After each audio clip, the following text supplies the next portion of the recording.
Siyancipha isikhathi sokuqeda isifo sofuba. Manje Inhlangano iTreatment Action Campaign ifuna kongezwe izinsiza zokulwa nesifo sofuba. To declare tuberculosis as a national health emergency. Diagnosis. Early detection remains key to a successful TB response. Umkhandlu South African National AIDS Council nawo uyakweseka lokhu. TB is a public health crisis, killing nearly 60,000 people annually in South Africa. Siyanda isibalo sabesilisa abahaqwa baphinde babulawa lesisifo. Kepha sigcina singabonakali ngoba bamanqika ukufuna usizo kanti abanye bayayeka ukudla imishanguzo maphakathi nokwelashwa.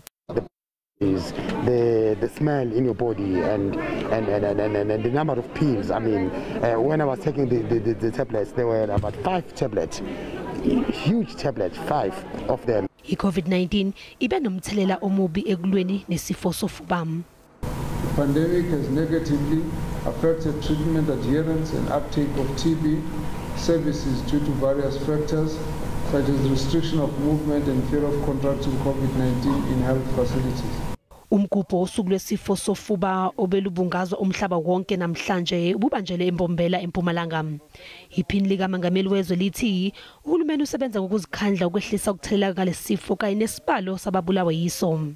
We had also committed to treating 100% of those who have tested positive and decrease TB deaths by at least 30%. Umyalezo wona usamile. Hlolela lesisifo esibulala buthule ngoba sona siyelapheka.